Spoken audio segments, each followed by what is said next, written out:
During the last two sessions, I've been talking to you principally about the philosophy of the Lao Tzu book, the Tao Te Ching, and now I want to shift today over to Zhuangzi. This Zhuangzi, so far as we know, lived about 300 BC, maybe a little earlier than that. And he is a very, very remarkable person because the Zhuangzi book, he's also, more exactly, his name is Zhuangzhu. But his book, sometimes called simply the Zhuangzi book, is quite unique in the whole history of philosophy, because he's almost the only philosopher from the whole of antiquity who has real humor. And therefore he's an immensely encouraging person to read. But part of his humor is the art of exaggeration. And you always have to allow for that. You always have to realize that he's slightly pulling his own leg. He is, as in a group of people who are enthusiasts for something, but have humor, you very often find that when they're talking among themselves, they carry their own ideas to ludicrous extremes and roar with laughter about it. And Zhuangzi does that.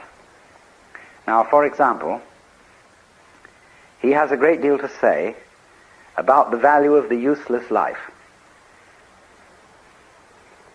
The whole notion of something of life, any moment in life or any event in life being useful, that is to say, serving the end of some future event in life, is to a Taoist absurd. Because nothing is useful at all. The universe is viewed as purposeless and useless through and through, because it's a game. More than that, game doesn't really convey the sense of this. When a Taoist sage is wandering through the forest, he isn't going anywhere. He's just wandering. When he watches the clouds, he loves them because they have no special destination. He watches birds moving around. He watches the waves lapping on the shore.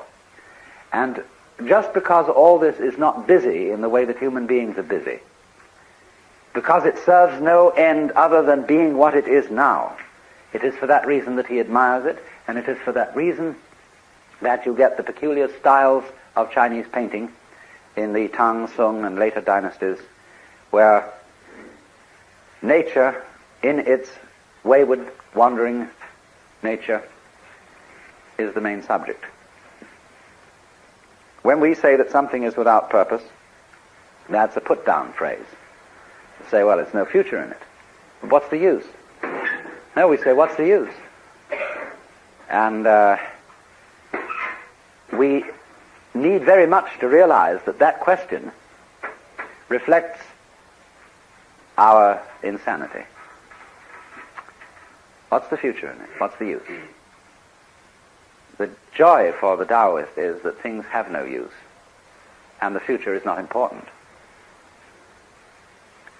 Now you can exaggerate this, and Zhuangzi does in a very humorous way, by describing the ideal useless man.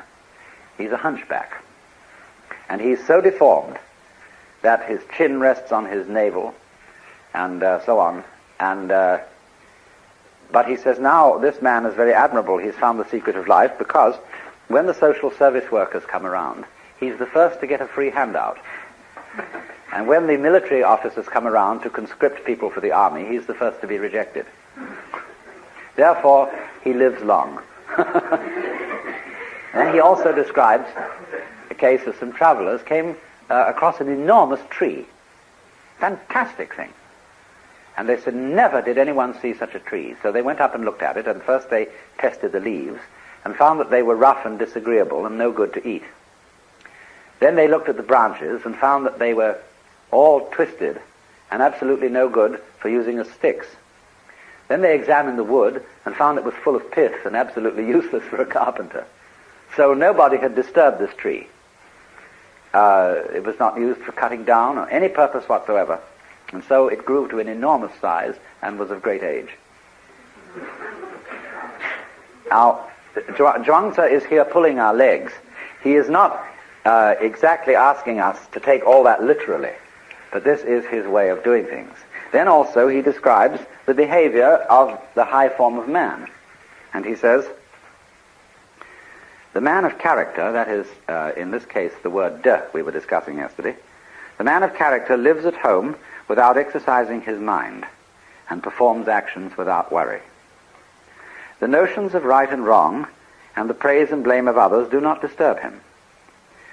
When within the four seas all people can enjoy themselves, that is happiness for him. When all people are well provided, that is peace for him. Sorrowful in countenance, he looks like a baby who has lost its mother. Appearing stupid, he goes about like one who has lost his way. He has plenty of money to spend and does not know where it comes from. He drinks and eats just enough and does not know where the food comes from. This is the demeanor of the man of character.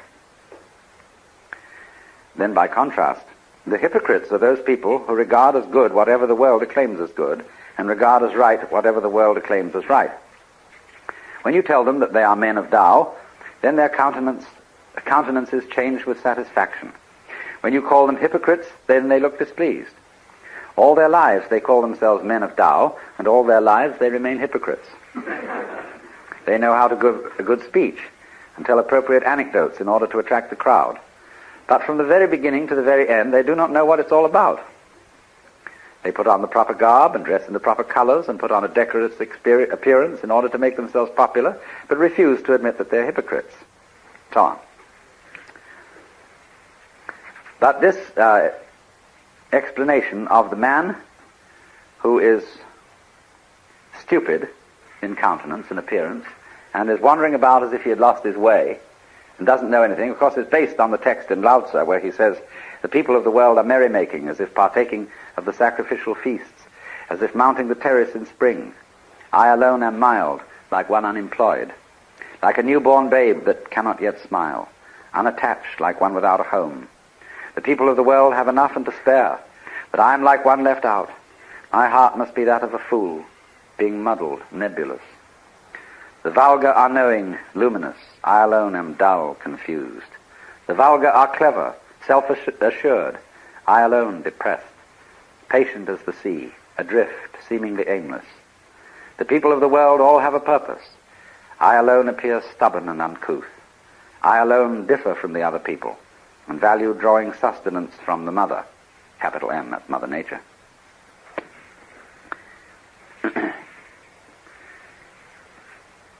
So, there is about, you see, the character of the Taoist sage as depicted by Zhuangzi, something of the fool. Because the fool is the person who doesn't know enough to come in out of the rain, who doesn't compete. Everybody else gets before him to the prizes, the material prizes of life, and even to the spiritual prizes. The fool is, you see, the person who isn't going anywhere. He sits by the road and goes...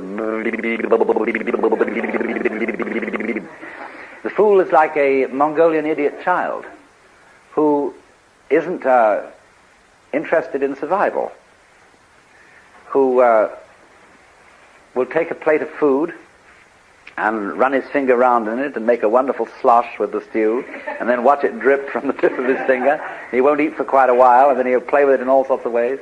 Then his attention will be distracted by something else, and he'll chase after that, you see. But if so long as you don't cross him, this is the case of the Mongolian idiot, he remains the most wonderfully friendly, swinging kind of a cat. And but he has no ambition. He doesn't fight for himself. And nobody can ever get him to. So the fool has always been used as a kind of analog of the sage. There's a Hindu verse which says, sometimes naked, sometimes mad, now as a scholar, now as a fool, thus they appear on earth, the free men. And if you read the biographies of the early life of Sri Ramakrishna or Sri Ramana Maharshi, they are absolutely wild. Now, not all of this, you see, again, just as in reading Zhuangzi, you mustn't take it too literally. These things are said by way of a kind of overstress to correct another kind of overstress in the opposite direction. When a Japanese scholar many years ago explained the teaching of Buddhism to me, he said something I had never heard anybody else say, that the Buddha taught, for example, that life is suffering in order to correct the wrong view that it ought to be pleasure. He said that everything is impermanent in order to correct the wrong view that reality lasts forever in time. So the idea of the middle way is set up in this fashion, by going to one extreme in order to correct another. And this is a very common Asian technique, and it is found especially in Zen, where teachers, when they are asked about something sacred, will always answer in terms of something secular. What is the Buddha? The tree in the garden. Then when you ask about something secular, they answer in terms of something sacred.